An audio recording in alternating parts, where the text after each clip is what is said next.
1, 2, 1, 2. There we go. Fantastic. I'm so excited to be here. Thank you so much for having me. This is my first time in Prague, which I say to my great shame because I grew up in Europe and I've traveled throughout Europe, but I never managed to visit Prague until today, and it's really an amazing city, quite spectacular. And Antonopoulos is just such an incredible experiment in community here. I was told that everybody who's here bought their ticket with Bitcoin, which, you know, at the average meetup in the United States, we'd get 3 people if we tried that. They'd have to teach the other 200 people how to get the Bitcoin. I titled my talk, Thoughts on the Future of Money. In fact, I titled my talk for all of the European cities. I'm visiting Thoughts on the Future of Money, which in summary means I haven't yet picked a topic, and I won't actually pick a topic until 24 hours before the talk, and I picked one this morning. So actually what I'm going to talk about is scaling. A lot of you probably have noticed that there's a very interesting debate in Bitcoin today about how do we scale Bitcoin. And that's the topic I want to address, not from a technical perspective, but from a broader perspective, to understand what it means to scale. So gather around, and we'll talk about a long, long time ago. It was 1989, and the internet was dial-up.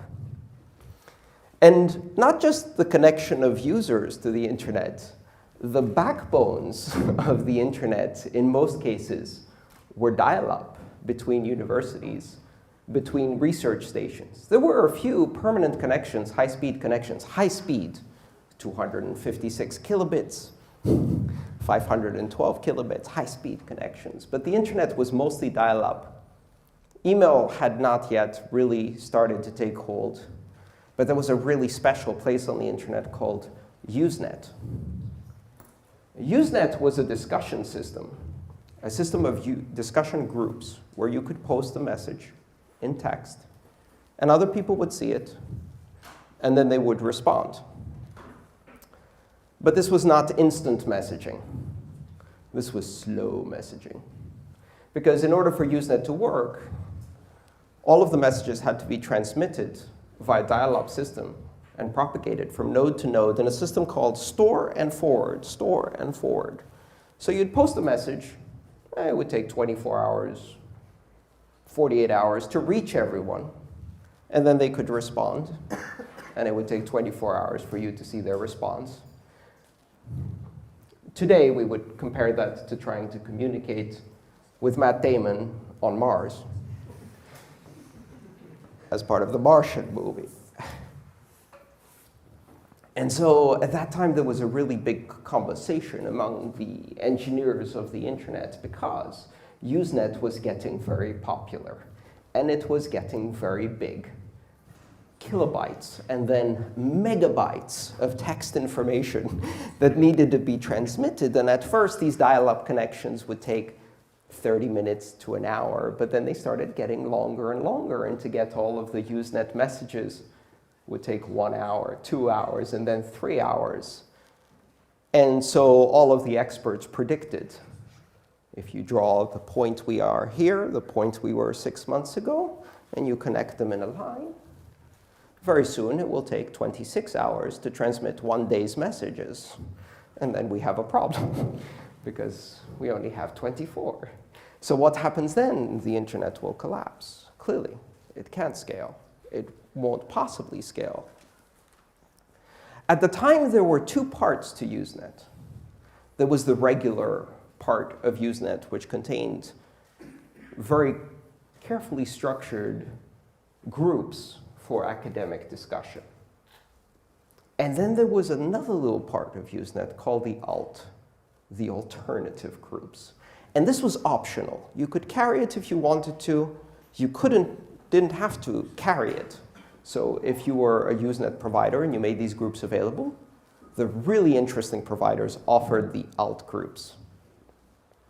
And of course, all of the interesting stuff was in the alt groups.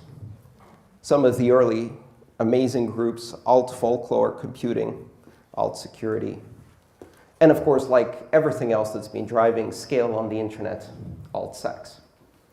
And these alternative groups, being optional, were the focus of this great debate. Should we carry them? Because at this point, we've started seeing the world's first spam. I remember receiving the first spam. It was a message posted by a Los Angeles lawyer firm that was posted to every Usenet group. And you did not do that. That was not cool. About 1,000 people told them it was not cool. That was the first internet backlash. And so the discussion was, do we carry outgroups? Because if we carry outgroups, the internet will surely melt down. And there's no way it can ever scale. If this becomes popular, people will discuss more. And if they discuss more, we won't have enough capacity to deal with this data. This conversation lasted for more than 2 years. And there were a few brave service providers that carried the alt groups. And they used massive hard drives, 5 megabyte hard drives that were the size of, a very big thing. And again, the main idea was if you take where we are here and where we're going, up there we hit a wall. So the internet couldn't scale. That was the basic beginning of the scaling issue on the internet, and it couldn't scale and wouldn't scale, clearly. And many people wrote their PhDs on why it wouldn't scale. But of course, the thing is, networks don't scale. Networks fail to scale. And some networks fail to scale gracefully for decades. And those are the ones that succeed. So we solved the Usenet problem. The digital connections were upgraded, more systems connected with leased lines and direct connections. Dial-up gradually got replaced by leased lines. People started investing in the infrastructure, and we could comfortably carry Usenet. So people started using email. And we started the problem all over again, because now email started getting popular. And as email got popular, it started replacing and eclipsing the size of Usenet. Now we had an even bigger problem because people wanted to communicate directly. Now a message didn't take 24 hours, it took 2 hours to cross the internet, which meant that people started having real-time conversations, well, near real-time. So email started exploding. And so the internet couldn't scale, because if you look to where email is today and where it was 6 months ago, and you draw a line, it will melt down. And people wrote more PhD theses about how the internet would die under the load of email and never scale. But then gradually, we started optimizing that and solved it. So we solved the email problem. And when I say we, I was watching, because I was just a 16-year-old who didn't know what the hell was going on. But we as people, as humanity, we solved the problem. So we scaled it. So the internet failed to scale for Usenet, and then it succeeded to scale for Usenet so that it could fail to scale for email. And then it succeeded in scaling for email. So some smart-ass idiot went and invented MIME, multimedia internet messages, which meant that you could attach things to email. And these attachments were 10 times the size of the text, because people started sending bigger things like drawings and pictures. And of course, once again, sex. So we could scale for email, but not for email attachments, so everybody was up in an uproar. We're never going to be able to scale for email attachments. The internet will surely melt down. And then we solved it, until some British guy, Sir Tim Berners-Lee, who then was just Tim, invented the web. And now you could put the pictures into frames. This was about 1992. I downloaded and ran the first web browser, NCSM Mosaic. At my university lab, we gathered together 3, 4 friends. We worked for hours to get NCSA Mosaic downloaded and compiled and installed. And then we launched it. And we visited the web. all of it. I can say a sentence not many people can say, because in 1992 I visited the entire web in an afternoon. Both sites, because there were two. And I visited both sites. And I looked at that and I thought, oh my God, this is going to be huge, huge. The internet will never scale. And just imagine what you can do with sex on the web. Of course, this became the scaling application, as we all know. It's been driving internet development since, but we don't talk about that in polite company. So then the internet was failing to scale for the web. And people say, we can never do all of these images and hypertext documents, and it will totally fail to scale. And more PhDs were written and more discussion, and the internet was still failing to scale. But by now, it had been failing to scale for more than a decade.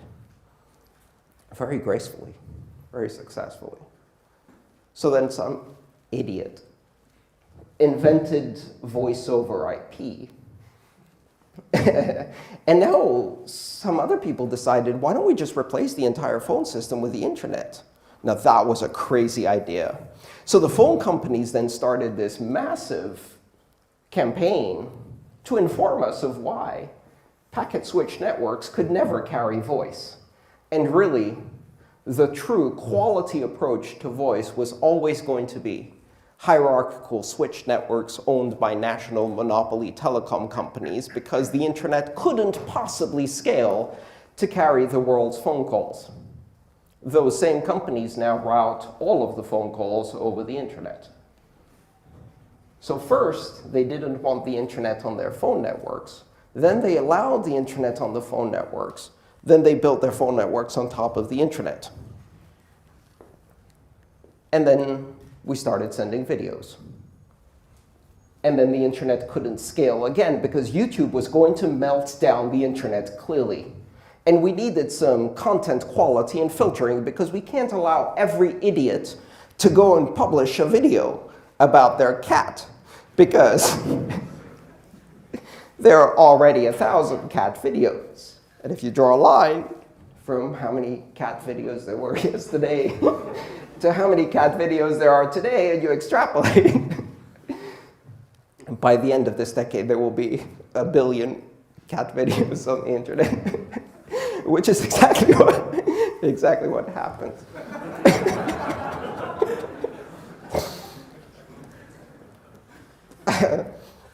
Pardon me. But we scaled. And now we do 3D video and 4K video, and then Netflix came along. And so we see the same mistake, which was that in 1992, when I visited the first website, my thought was, wow, TV is so dead. Because one day, we will be able to transmit movies instantaneously. Now, if you go and say that to a respectable network researcher in 1992, they call you an idiot. Because clearly, if we had Netflix in 1992, a single video stream to a single user would melt down the entire internet. And yet, here we are today.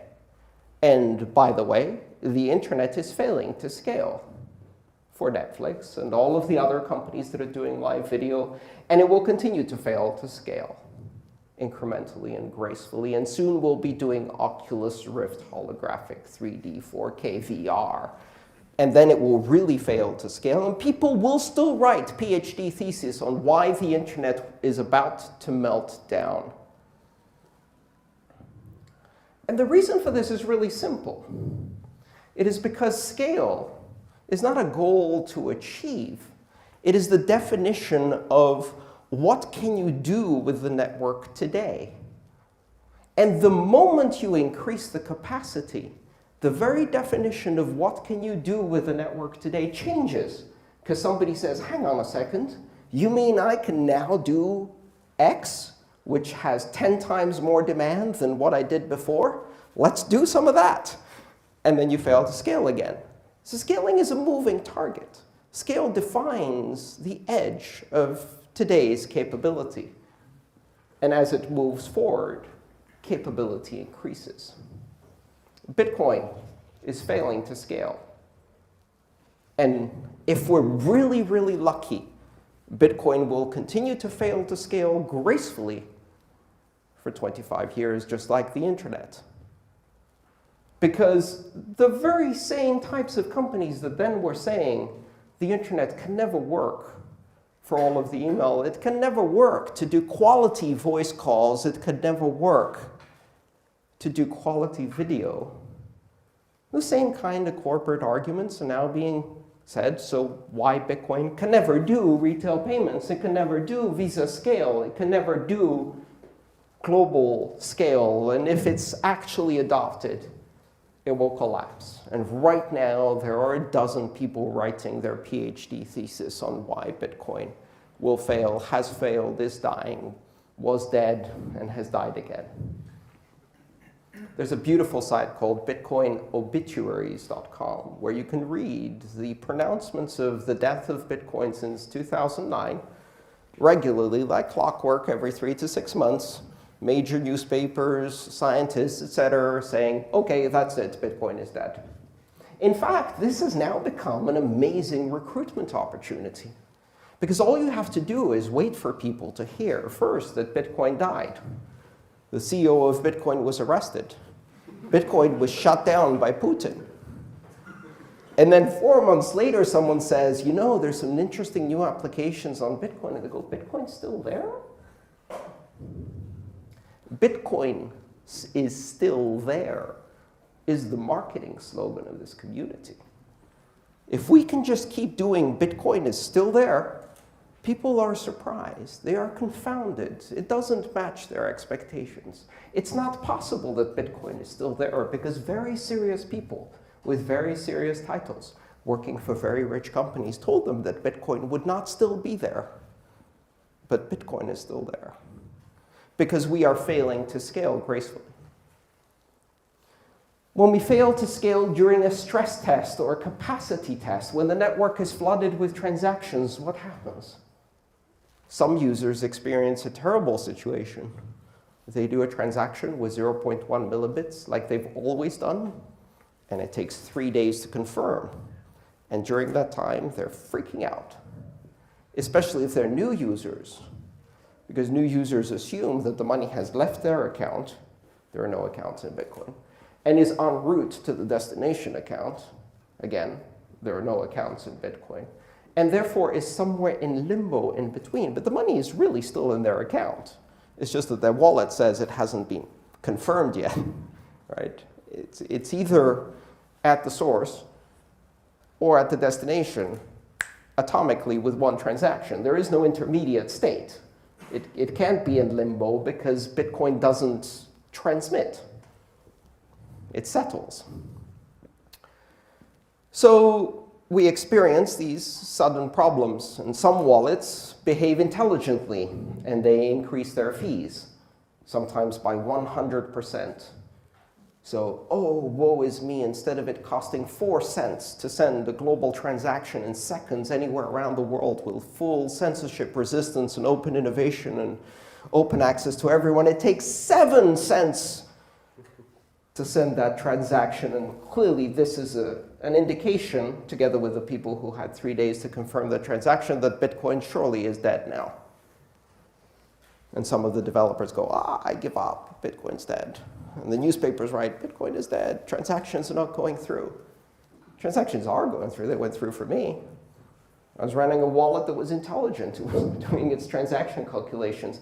But what happens in the aftermath of this capacity crunch? We get better wallets. And that's really the essence of a dynamic system responding to pressure. Because as we get better wallets, these better wallets calculate fees more correctly. And it's a lot easier to jam the network if there's a lot of dumb wallets doing 0.1 millibit fees. Because then all you have to do is do 0.11 millibit fees, and you are king of the hill, because the other idiots didn't update. And you jam the network with your transactions. But if they're able to do 0.12 millibits, now you have to do 0.13, and now we're in a race, and before you know it, you're spending 0.5 millibits, oh dear, on a transaction, which of course, if you're a legitimate user, is nothing. If you're trying to jam, the network starts getting really expensive really fast. Which brings up an interesting question. What is a spam transaction? What is a legitimate transaction? What is an illegitimate transaction? There are two ways to answer this. One is a paternalistic, top-down approach that says, this is what is allowed, this is what is not allowed, and by making a list, we will prevent the network from filling to capacity. But that breaks the fundamental capability of Bitcoin, which is net neutrality. Bitcoin doesn't care who the sender or the receiver is, what the application is, what the value of the transaction is. All it cares about is, did you pay the fee? And if you pay the fee, your transaction is legitimate by definition, because you thought it was legitimate enough to attach that fee. The very act of paying the fee legitimizes the transaction, because if we start making decisions about what is spam and what is not, we are now choosing the future of Bitcoin and constraining it into a set of applications that we can imagine. And the brilliant person who creates the application we can't imagine, that may look like spam to us, doesn't get carried across the network, because we made a top-down decision to say that transaction is illegitimate. And the other way of doing this is to say, how about we use a market to solve this problem? We have a market, we have a currency, use the market to solve this problem, and allow the market to establish the minimum fee that meets the requirements of supply through the miners and their need for propagating blocks fast, and the demand of the users for the applications they care about. And if you pay the fee, your transaction is legitimate. There is no spam transaction. There is no such thing as an illegitimate transaction. There are only transactions that did get mined and transactions that didn't have enough fee to get mined. And so this is how Bitcoin is going to play out. And this is not going to be solved. It's not going to be solved because we will have the scaling discussion every year for decades into the future, hopefully. And every year we will fail to scale for the next application and succeed to scale for the previous ones. And as soon as we do better, people will invent new applications, and we will fail to scale again. The internet, failing to scale gracefully for 25 years. Bitcoin, let's keep failing to scale gracefully. And Bitcoin is not yet dead. Thank you.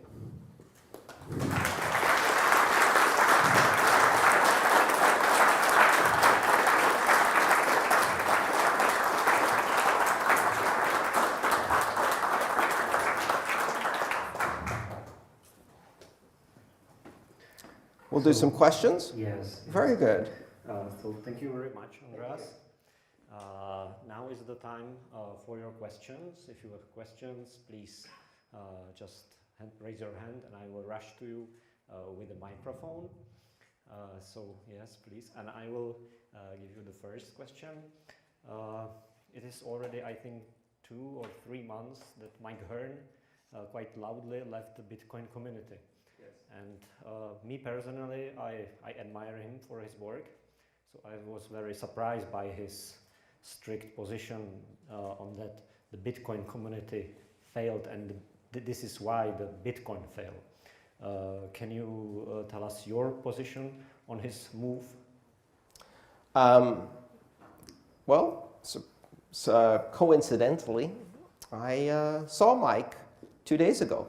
I was at a conference in Zurich, and Mike was speaking right after me on the other stage. And so we met. Again, we've met a few times we actually spoke at the same time at the very first conference in San Jose in 2013, and his room was full and my room was empty. And I had begged them to give me a speaking slot, and they gave me one very reluctantly, and nobody came. You can see that video, it's online, it's pretty good. I talked about Bitcoin neutrality. Anyway, Mike was in the other room, he was doing his talk. He's been around for a very long time in Bitcoin.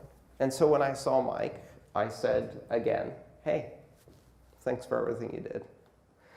Because the thing you have to realize is that even when we disagree, we're on the same side. Even when we disagree violently, we're on the same side. There are plenty of people out there who don't want to see Bitcoin succeed. But the one thing we all have in common is that we love this idea. And here's the interesting thing you might not realize, but Mike loves this idea too. He just didn't think it was working right, but he still loved it. He wants it to succeed. He just doesn't believe it will. And more importantly, he's made incredible and enormous contributions to Bitcoin. His last contribution was to drop the price by $40 and allow more people to buy Bitcoin at a reduced price because of an article in the New York Times. And so people had the opportunity again to buy Bitcoin at 380. That might be a good opportunity for some, we'll see. And Bitcoin failed to die. So thank you, Mike, for everything you do.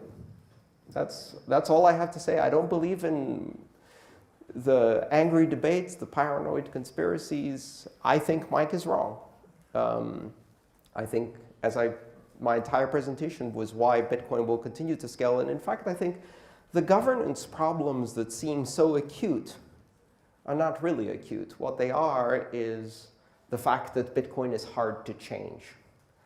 And in many systems, when there is a very strong debate, the debate is resolved because somebody says, you know what, that's all great, but I'm the boss. So this is what we're going to do. Okay, discussion over. And in Bitcoin, there is no discussion over because there is no boss, because no one can impose their position on anybody else. So we can go back and forth and back and forth and back and forth forever arguing about this. But some of the people who are arguing about this are screaming at each other and saying, oh, you're a CIA agent, you're trying to destroy Bitcoin, and you got paid to say that, and no, you got paid to say that. And some of the people are sitting down and writing some bloody code, which is how you succeed. Because Gavin and Jeff and Tuman wrote Classic, and Greg and Peter and all the others went and wrote SegWit. And guess what's going to happen by the end of this year? We're going to implement SegWit. And we're going to do a hard fork to do Meg. And we're going to do thin blocks. And RBF, and child pays for parent, and prioritization, and extra thin blocks, and extreme thin blocks, and other optimizations.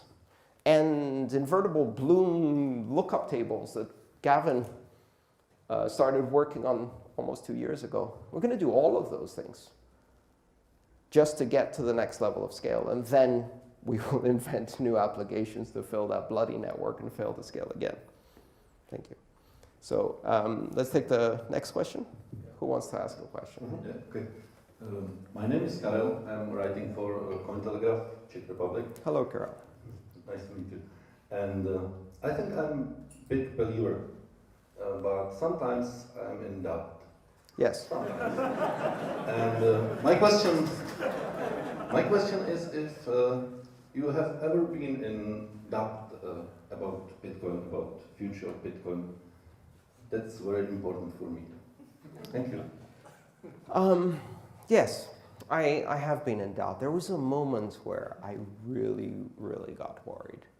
And that was the day I got a call from one of the people I know in Bitcoin, and they say, you know what, we have it on good information that MTGOX is insolvent and are going to blow up today. And get ready for it because it's going to be ugly. And in those days, there were really just one exchange, and it did all of the volume, and if MTGOX blows up, we have a big problem. And it did blow up that day. About an hour after I heard it was going to blow up, it blew up. And I did, for a moment, get scared there. I was like, whoa, this is just going to be so bad. And then part of me, this little voice in my head is going, maybe it will go to 10. And this other little voice in my head was like, if it goes to 10, you could buy a 10 again. And these were fighting because I wanted to like panic. But at the same time, I was like, nah, this is going to work. No, here's the thing. There's so many people who will not give up, no matter what the price of Bitcoin. They will not give up. I will not sell my Bitcoin. I would rather watch it go to zero than sell ever. And I don't really have much Bitcoin, but that's not the point. But I will be one of the many thousands of people who absolutely refuse to give up. And all it takes for Bitcoin to continue to exist is 2 nodes. Hopefully one of them at least, or both, are mining nodes. And that's it. Maybe the difficulty will go back to where I'm mining on my laptop. I never got to do that. That would be fun. And so sometimes people tell me Bitcoin will go to 0. I'm like, really? If you go to Rome, you can buy Roman sesterce at a store that hasn't been in circulation for 1,700 years, and it's not 0. You can buy drachmas in Athens that haven't been in circulation for a decade, and it's still not 0. Currencies actually don't go to 0 because sometimes they just have sentimental value and touristic value and historical value. And I can tell you something, there's nothing that has more sentimental and historical value than Bitcoin, and I'm not going to bloody sell it. So nowadays, I don't really worry anymore. I really don't. Thanks. I will ask again. Please. But how do you, we know that there is around 600 of altcoins already. Yes. And about 100 of altcoins went to 0 already. So how do you... Well, they didn't go to 0. They went to 0.000000015, but someone still has them. Yeah, but how do you know, or how do you believe that the Bitcoin is not the case of another altcoin? How do you, what is the difference between, for example, Bitcoin and, I don't know, Litecoin or another cryptocurrency? Why do you prefer Bitcoin? We did it first. We did it best. We've got the absolute best development team in the industry, the most intelligent, amazing scientists, engineers, software engineers, and development teams that are building amazing stuff every day. And I can barely keep up. You know, just when I think it's like, okay, I'm done reading for the day, and somebody drops segregated witness on me or some new innovation, and I'm amazed again. So, I mean, here's the other important thing, which people don't realize, is that Bitcoin today is not what Bitcoin was in 2009. It's the same name. It's the same 21 million coin cap. It's more or less the same transaction structure. But a lot of other things have changed quite dramatically. One of the stories of scaling is that sometimes the only thing that scales is the brand.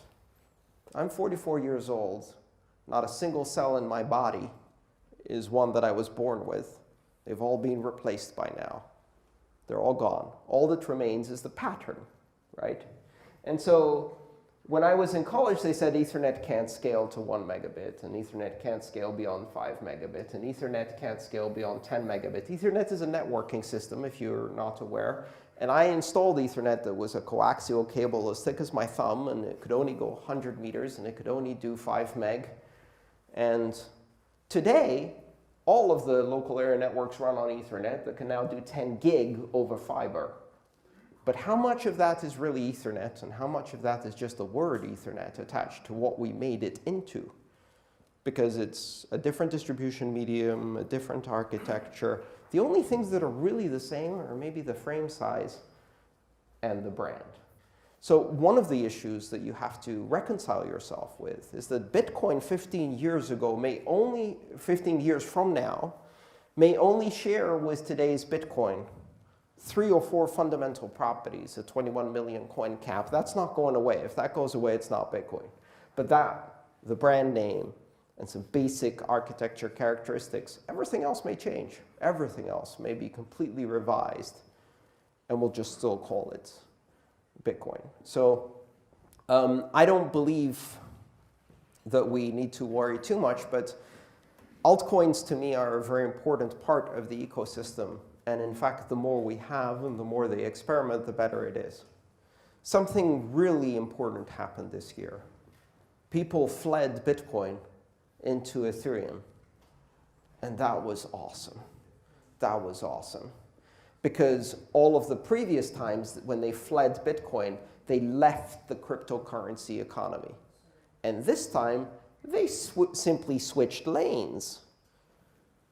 They didn't abandon cryptocurrencies. They left Bitcoin and went into Ethereum to see what the other side is doing. Look at what's going on over there. They're not fighting yet. They're still scaling for now. And look, it's all cozy and nice, and they've got contracts and smart stuff. They also have humans, and human nature always prevails. And so pretty soon you're going to see some interesting things like the ones we have in Bitcoin happen. Bitcoin was fine. It was scaling fine in 2012. Nobody was arguing then. So the bottom line is that we're now keeping people in the cryptocurrency space. And as people went to Ethereum and the price went up, new people came in from the outside who, in order to buy Ethereum, because they didn't believe that Bitcoin was a good medium of exchange, first bought Bitcoin to use it as a medium of exchange to buy Ethereum. And so we'll see how it goes, but I'm very optimistic. So please, next. Hi Andreas, I'm Jan, I'm from Slashpool. Hello, Jan. My question is, what is your personal selection for the Bitcoin if you go for the classic, or because we have started a new feature in Slashpool in the past few weeks that allows voting for the type of coin you want to be in the future. And I think today Marek posted his own personal opinion, and we started a big Reddit discussion and a big shitstorm going on us right now, I think. So I'm wondering, what is your personal opinion on what is your personal preference? I'm surprised you're having a big shitstorm on Reddit, because Reddit has always been such a civilized place. And they never attack people. What happened? I run core. 3 nodes. I run classic, 2 nodes. I run Ethereum, 1 node so far. I ran XT, 1 node. And I will run everything that comes out that I have an interest in evaluating and understanding and propagating. And to me, this will be resolved one way or another. The simple answer is that as long as the plan is working, then core can execute that plan. If core stops executing effectively, they will lose the confidence vote, and the immense centralized monopoly power of core will melt away in less than 24 hours, and people will run an alternative client, and guess what will happen the day after? Core will merge the hard fork and keep working, because they will receive that vote and go with consensus. There are people who believe in big blocks. There are people who believe in small blocks. And you can have the most well-developed beliefs in Bitcoin up until 1 week before the fork. And then everybody goes, well, ideologically I'm X, but the winds are blowing classic today, so I'm going with consensus. Because no matter what opinion you have, in the end, You may think that this may not be good for you or may be good for you. But if you go against consensus, you suffer a 100% loss of your income. And so the safe bet is always consensus. And all of the ideology melts away because at the very end, what matters only is the personal motivation, the invisible hand that guides each person to make a choice on their own about their own best interests. And that is the genius of Satoshi, and consensus wins every time. So I am not worried, because I'm not a classic supporter or a core supporter or any other kind of supporter. I'm a supporter of good code that works and is currently in consensus. And if that changes, I will take the new data and change my opinion accordingly. Okay, thank you. Yes? Wait a minute. I'll try to keep my answers shorter so that we can do more questions. Sorry if I've been rambling. Yeah, hi. So basically you are saying that we are depending on the decision of the miners, on the Chinese pools. That's what you are saying. It's not our decision, it's the decision of the miners. No. There are 5 consensus communities in Bitcoin. There's developers, there's miners, there's exchanges, there's merchant processing, and there's wallets. And they go together.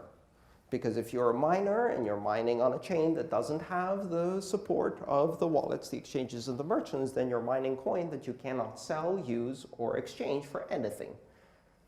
And then you're on the wrong side. You can get the longest chain, and if the economic consensus is on the other side, you're wasting your time. And of course, the miners know this, so they're not going to make any move until they believe that the economic side is with them. And they know for sure that this is the way that's going to be the most successful way forward. And they're very conservative in that decision because they have millions of dollars invested. You've got to realize something else. A lot of the miners today buy electricity on long-term contracts, 6 months to a year, which means they've already paid for this. They've already got all of the hardware. And the only option they have now is to run and pay it off. They cannot turn off this hardware. So they will continue no matter what the difficulty, what the price, or which side of the fork they're on. They are not stopping to mine. It's not just the miners making decisions. Just one additional question. Right now, no wallet is supporting SegWit.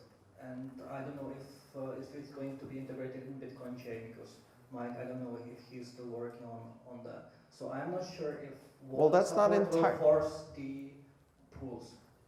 That's not entirely true. One wallet supports SegWit, and that's the core fork by Peter Woolley that runs SegNet, and that supports SegWit and works and is being tested now for more than 4 months, I believe. SegNet, the production level segregated witness test network, has been working and doing transactions for 4 months with a wallet that obviously is producing SegWit transactions, but the standard is not finalized yet. And therefore, without a finalized standard, you can't go ahead as a wallet developer. I can guarantee you all of the developers are writing test code right now, all the serious ones, the ones that still want to be around, are trying to implement prototypes of SegNet and SegWit. I'm writing a prototype SegWit implementation for my own uses and company. And everybody is behind the scenes waiting to see what happens. But the current roadmap is for somewhere between April and June for the deployment of SegWit into production. So have some patience. It's going to happen. Yes? Okay. Hi. No? There. Yes. Martin, I work for ProtonMail. I just wanted to ask a generic question for Bitcoin. ProtonMail is awesome. Thank you. Thank you. Do you believe Bitcoin can survive government intervention and or regulation on a global scale? Like, let's say, the big countries decide. I have never seen global collaboration between countries on regulating anything. So if the governments of the world can't get their ass into gear to deal with global warming, that is literally a threat to the tiny little blue lifeboat we are hurtling through the cosmos on. You think they're going to get together and agree on Bitcoin, especially when strategically they're all thinking, well, if Bitcoin happens, I'm fucked. But those guys are more fucked than me. So maybe if we let it happen, it can cause them to have a currency problem before it causes us to have a currency problem. And then we win. And I'm not joking about that, because I'm pretty sure that would be the kind of calculation that you would see in a lot of countries that are thinking about whether Bitcoin should be regulated.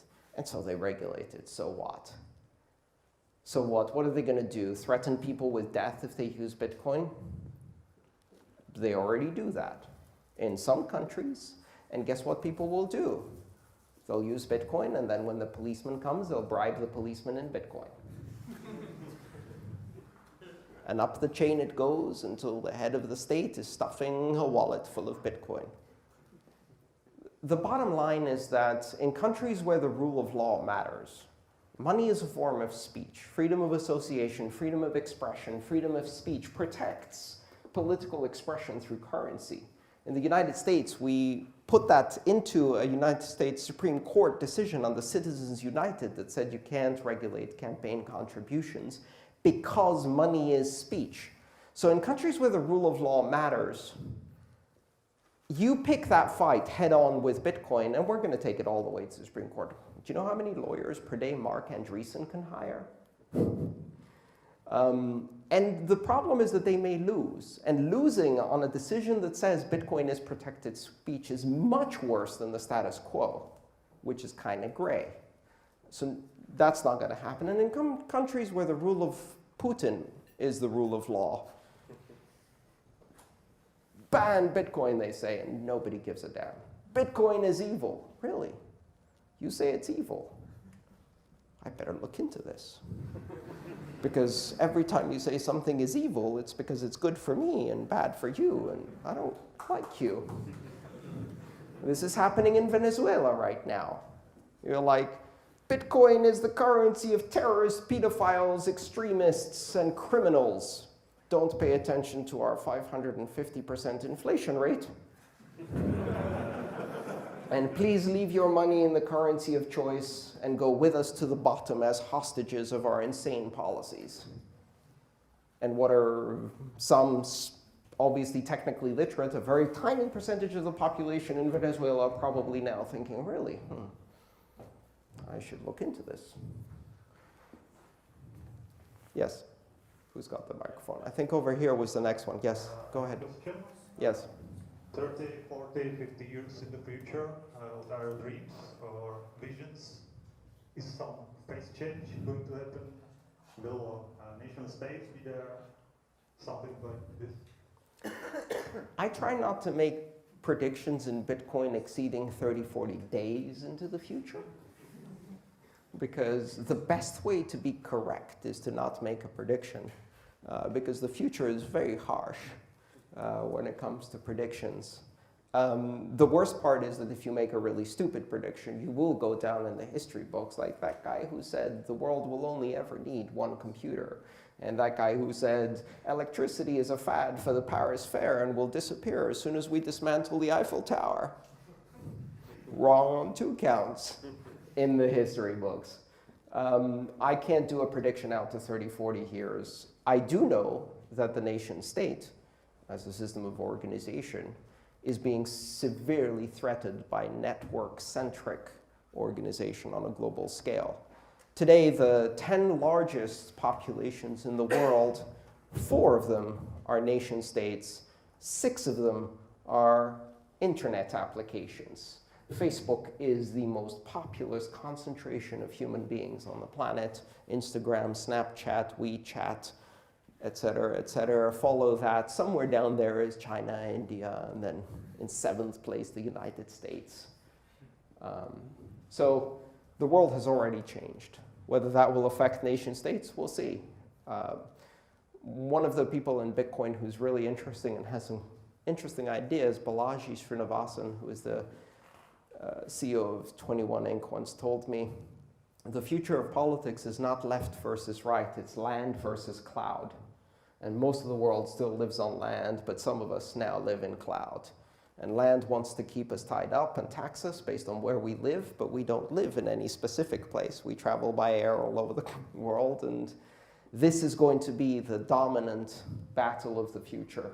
The global community of the networked versus the landlocked feudalist past.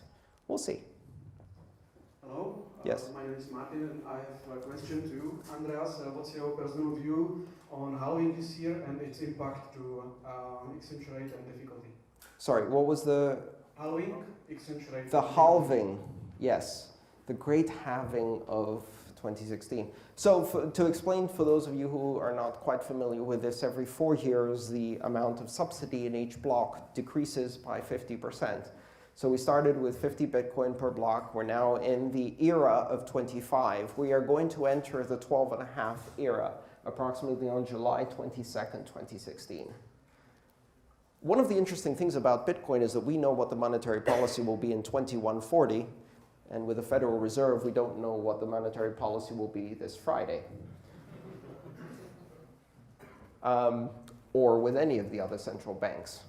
Although I have a premonition that it will probably involve more stimulus and more printing money, because that hasn't worked 100 times, but the 101st it probably will. So what happens in the halvening?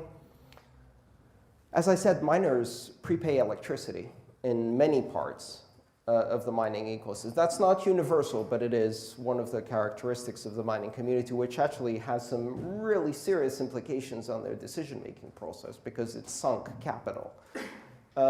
Secondly, we've now achieved a situation in mining where we've seen from the CPU to the GPU to the FPGA to the ASIC increases of 100 or 1,000-fold performance increases until we accelerated straight into Moore's law. And that's a wall, because 16 nanometers, done. Okay, now where do we go? Now we slow down to 2x increases every 18 months. And everyone can get the same chip, and there's no advantage in pre-ordering, and you no longer have to switch chips every 3 to 6 months. So therefore, capital, connections to silicon fabrication, centralization of purchasing no longer matter. And this has started happening at the beginning of this year, and we will go into the halvening with a situation where there will be the haves and the have-nots, those who have 16 nanometer and those who don't. And those who do not have 16 nanometer will find themselves unprofitable very quickly, and the rest will not. So we'll see. I predict the price will go up and down.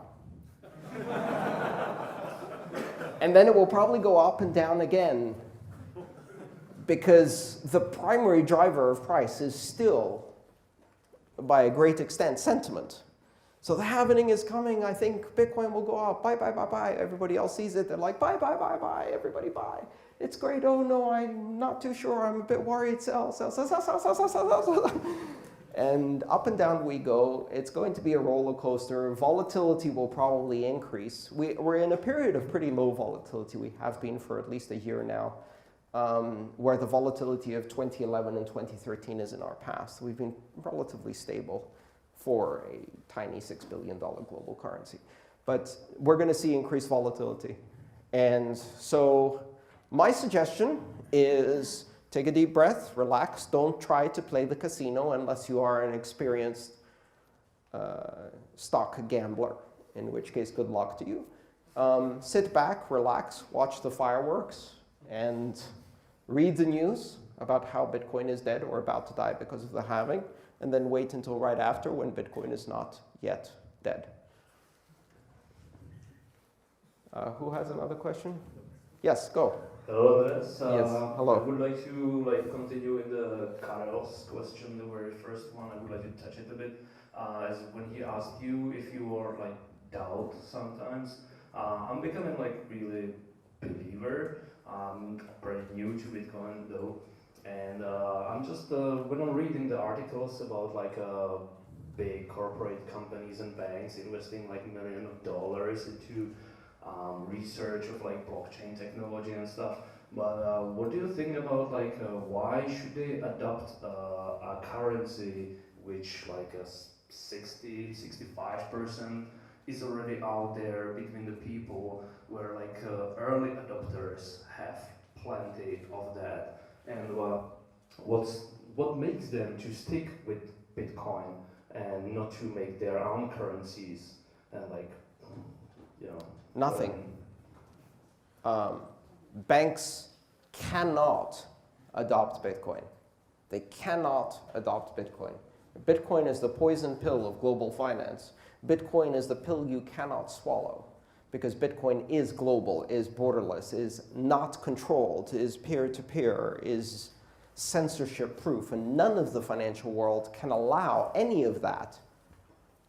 And therefore, they can't do it, because if they are banks, they are institutionally trapped in a regulatory system that they built as a castle around them to prevent competition, and in which they are now prisoners in their own castle and can't leave, because they cannot go outside of regulation. The same thing that prevented competition for 50 years is now their prison. And so they cannot do Bitcoin until they have to, because everyone's doing it. Maybe, or maybe not. And they will build. They say, great, so we heard about this very interesting, open, decentralized, peer-to-peer, borderless, uncontrolled, censorship-resistant currency. We would like to create one just like it, only not open, not borderless, not peer-to-peer, not decentralized, not censorship-proof, and controlled by us. The problem is that we use a blockchain, which is an incredibly inefficient way of settling global transactions, because we want to get the benefit of freedom, financial freedom, censorship-proof, global access, open access, empowerment for all. And if you don't want these things, and I can guarantee you the banks don't, then why pay the inefficiency price for a blockchain that doesn't give you anything? Because it's no longer immutable if you're doing signing. It's no longer unforgeable if you're doing signing. It's a giant honeypot. For Anonymous, it's going to be so much fun when they start breaking into the bank blockchains, or when they take over the signing keys of a central bank's fancy new blockchain-based digital currency that they launched, and hold them to the most amazing ransomware ever. We have your country. We will begin issuing or not issuing currency with your keys, or you have to change them in a very disruptive operation, unless your queen dresses in a hot dog suit and dances in the garden of the palace on YouTube. You have 2 hours. Blockchains without proof of work are not secure. And so I have this free advice for the banks. Purchase and install Microsoft SQL Data Center Edition, so it's scalable. Make one of the fields a hash pointer to the previous field, and one of the fields the digital signature of the proof of authority. That's not a blockchain, but it's a hell of a lot more efficient and does everything you want to do, which is signing instead of mining, and chains of transactions with hashes right there. It's going to be 1,000 times, 10,000 times, 20,000 times, 100,000 times faster. So let them do blockchain. We are building the Internet of money. They are building the Microsoft front page of money, the Outlook of money, the intranet of money. And what is the intranet? It's the place that is not secure, where you can't run any of the cool applications, where all you can do is read stale content that your IT department approved 6 months ago about what are the latest HR policies. That's what they're building in a currency. OK, let's take maybe one more question and then wrap it. Wojtek Stepinski from CryptoSteel. Hello. Can CryptoSteel. Yes. Yes. I have one. It's amazing. Thank you. Thank you very much. Can patent law slow down Bitcoin? Can patent law slow down Bitcoin?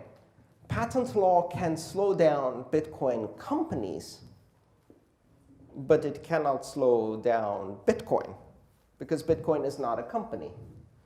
And so who are you going to sue if Bitcoin Core software implements something that someone claims is a patent? The people running it? The people who coded it? The people who coded the first commit of that specific feature, or maybe subsequently patched it, or then rewrote it completely? Who are you going to sue with patent law? You can't sue it. You can sue companies. Patents are going to be a very big problem for Bitcoin startups. Trademarks are already a problem for, as you may have noticed in my little fight online with a company that trademarked the Internet of Money, which they did not invent. But these are going to be problems for Bitcoin companies. And so we must reinvent what it means to be a company, what it means to be an ad hoc association of human beings operating virtually across the world in a decentralized manner on a blockchain with voting rights and dividend rights in an association. That is theoretically still a company, but it's also something that doesn't look anything like a company. And if all of the members are anonymous, you've got a bit of a problem enforcing your patent law. So things are going to get interesting. We'll see. As always, the law lags by a decade from the application of technology. And they are writing laws now to regulate Bitcoin of 2009. Do you think they have any idea what lock time, payment channels, segregated witness, and confidential transactions are going to do to their silly little laws? Because Bitcoin moved on, right? And by the time they catch up with this, we're going to be 10 years ahead. And we've been playing this game on the internet for 25 years. I think we're winning. So, good. Thank you all for coming here today. Thank you.